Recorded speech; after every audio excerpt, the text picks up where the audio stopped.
contact here. Look at the right hand of Seager. Boy, the bat splits. Right in half. The bat splits in half. Right. So I guess you could say that Corey Seager could not handle that pitch.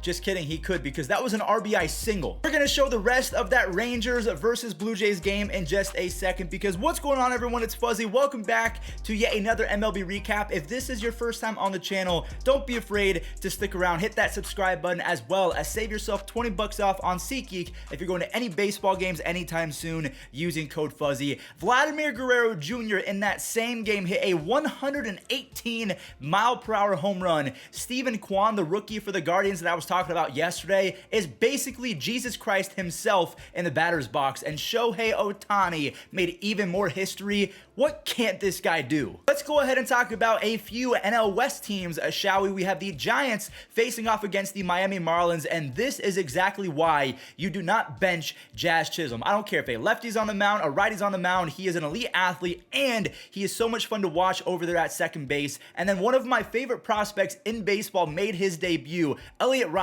He grabbed his first base hit and then scores on a Mauricio Dubon double. Luke Williams singles home Dubon, and then Flores grabs a huge run on a sac fly in the third inning. That's big time because the game ended up 3-2, so that one run proved to be the difference as the Giants escape with a 3-2 victory. The Rockies and the Dodgers, Ryan McMahon was aided by the wind. It was playing tricks on left fielders. We'll talk about Chris Bryant in just a second because he botched a play as well. The baseball gods were on the side of the Rockies as Grichuk follows up with an actual RBI. A reminder, if you're brand new to baseball, if you drive in runs after an error, it does not count as an RBI. So make sure you guys keep that in mind. CJ Cron has been a monster for Colorado. He smokes a 445-foot nuke in the third inning, and Diaz makes it 6-0. The Dodgers, however, they try to mount a comeback. They grab 3 after KB drops the third out over in left field again. The wind was playing tricks. I don't know if it was the wind or the baseball gods. It doesn't matter ultimately, as LA was shut out the rest of the game, and then Diaz caps off a 3 RBI day with a 2-run shot in the 7th, and the Rockies,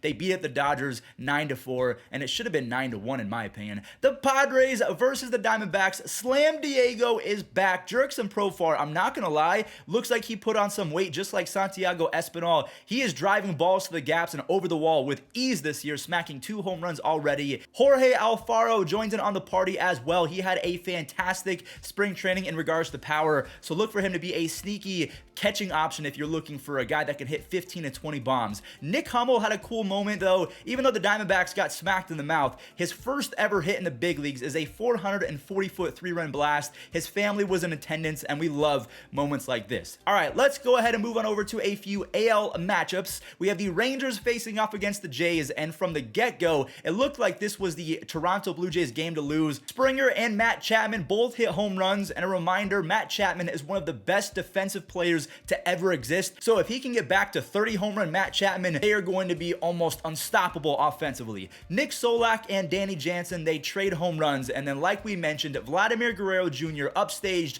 both of them with a mammoth 470-foot home run. It was traveling 118 miles per hour. This was in the third inning. Vladimir Guerrero Jr. is one of the most mutant-like hitters I've ever seen. How hard he hits the ball almost doesn't make sense. But that was it for Toronto, as Hyunjin Ryu got absolutely lit up by the Texas Rangers. They storm all the way back to tie it up at 6-all, and then Corey Seager uses literally half of his bat to single home the go-ahead RBI, and then the score ends up 9-6 after Jonah Heim smacked a 2-run home run, and then Brad Miller is trying to match his 30 home run campaign from 2016 when he was with the Rays. He's already up to 2 home runs and 5 RBIs.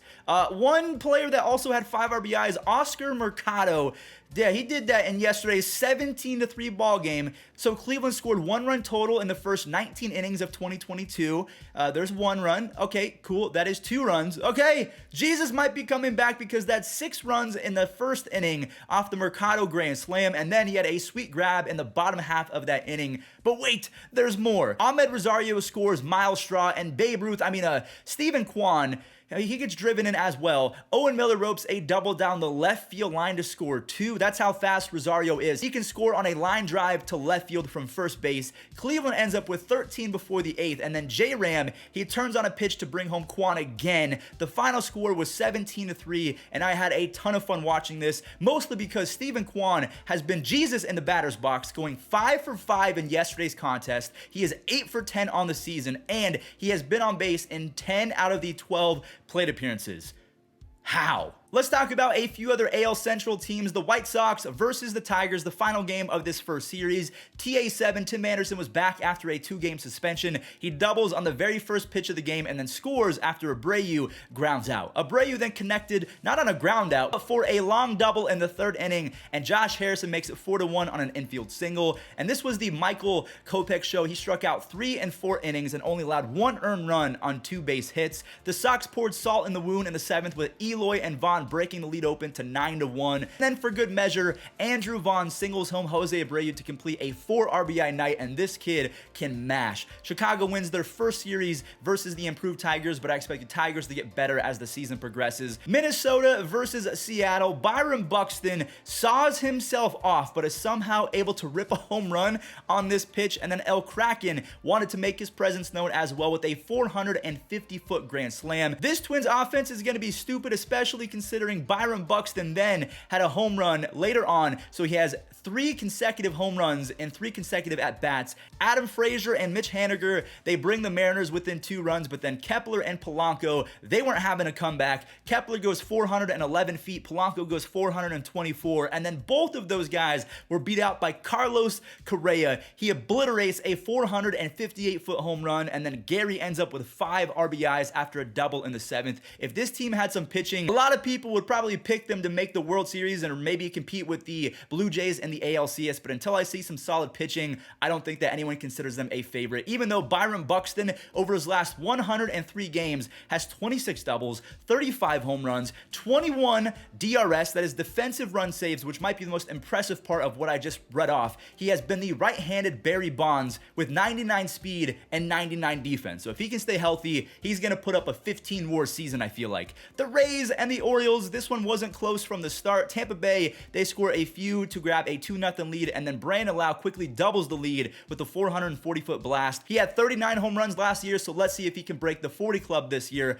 Wander is going to be one of the most electrifying players both in the box and as a defender. Watch how far he travels in the 3rd inning. He grabs an RBI on his 3rd hit of the night and scores on a Choi double. Hard-hitting Harold Ramirez barrels one up for his 3rd hit of the night, and this Rays team is looking incredible, although it was against the Orioles, so take it with a grain of salt. Hunter Green made his debut versus the Braves yesterday, and of course, it's the World Series champion, so he's going to be a little bit nervous. Good luck to him. He strikes out Matt Olson on a 100-mile-per-hour fastball and then has an 87 slider in his back pocket for MVP candidate Austin Riley. Naquin doubles in India, and then Senzel, Moran, and Farmer all combined to make it a 5 spot in the 3rd inning, and I feel like that gave Hunter some confidence because he had 6 punchies through the first 3 innings, and then he got some help on the defensive side of things from future Hall of Famer Joey Votto. I just want to mention that Hunter Green should probably stop pointing at the sky as if it's going to be an easy pop-up, a can of corn, because Darno and Olsen both go yard, and he pointed at both of them,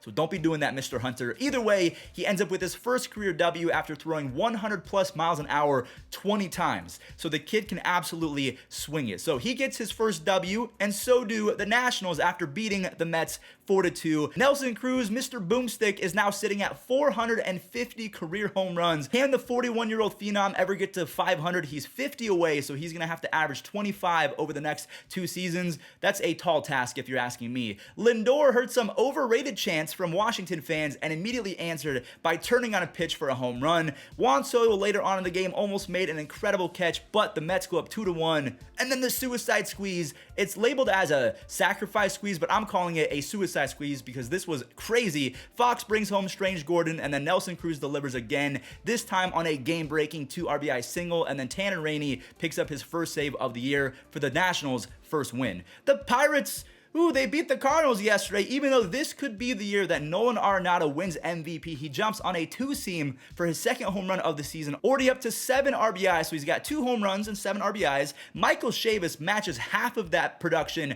with one swing. He hits a grand slam, and I do have to say, his swing is up there with Bichette's as one of my favorite right-handed swings in all of baseball. Just pure art. Kevin Newman doubles in the 5th run, and Brian Hayes quiets the crowd with another RBI as Steven Matz was destroyed for 7 earned runs on 9 hits. That's an ouchie right there. Seiya Suzuki, more like see ya. He jolts a pitch for his first career home run. He has 6 RBIs in his first 3 games. Willy Adames was the only blemish for Marcus Stroman. He goes 5 brilliant innings, only allows 2 base hits. And can we talk about Christian Yelich, please? I need a bounce back season more than anything from both him and Cody Bellinger.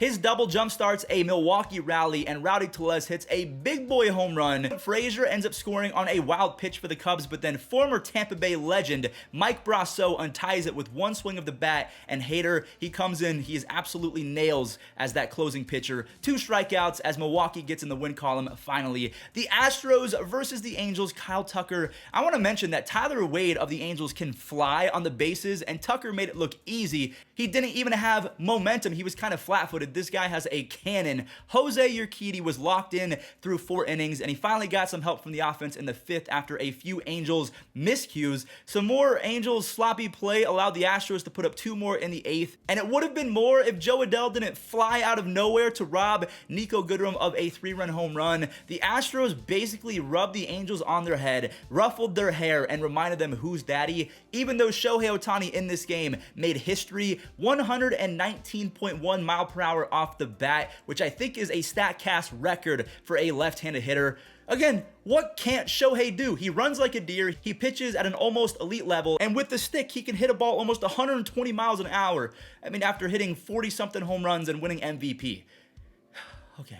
The final 2 games from yesterday, we have Boston and the Yankees in their final game of the series. Jordan Montgomery basically got punched in the leg and he stays in, and JD Martinez took advantage of that with a double to left field. A few sac flies gives them 3 runs on the day, but that's not going to be enough because Anthony Rizzo continues to show off the clutch gene. The score is tied 3-3 going into the 6th, and then Bobby Dahlback shows off the easy pop. He puts Boston up by 1 run, and then the bullpen takes care of the rest. Jake Diekman, my older brother who is trying to get more into baseball this year, he sent me a text that Diekman was nasty, and I just saw it now. He put the Yankees core into the blender, striking out the side. New York, they still win the series though. And the last but not least, the A's versus the Phillies. Look at the A's stealing a W. Again, I know I spoiled this one, but I wanted to prepare Philly fans so they could close their eyes. This game was rough for them. Shout out to Dalton Jeffries, who was looking like prime Greg Maddux yesterday, tossing 5 shutout innings on only 2 base hits. He's not the nastiest guy, but he is crafty. Seth Brown and Billy McKinney put them up by 2, and then Tony Kemp single-handedly stops any comeback attempt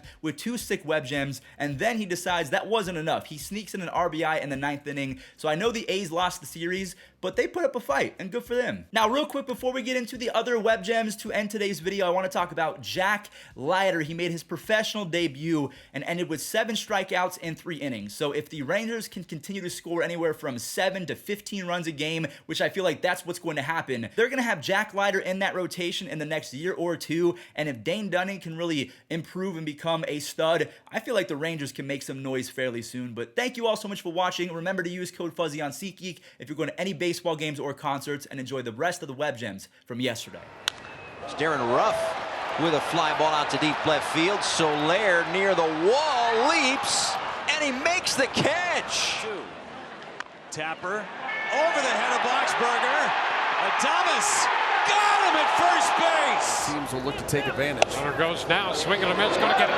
He is out at second base. And it had to be right on the money. Lau drops the tag onto the belt. Look at him already coming. Face the last 2 hitters in the 7th and retire one of them. That one's to left center field, and Haas sliding down, making the grab, and He sticks it. And eventually both made it to professional baseball. Shallow left, and O'Neill with the catch. Well, you know that ball is going to slice to you in left. Thud landing in that grass. That grass, sometimes that grass gets so green you don't slide on it. It's just sticky.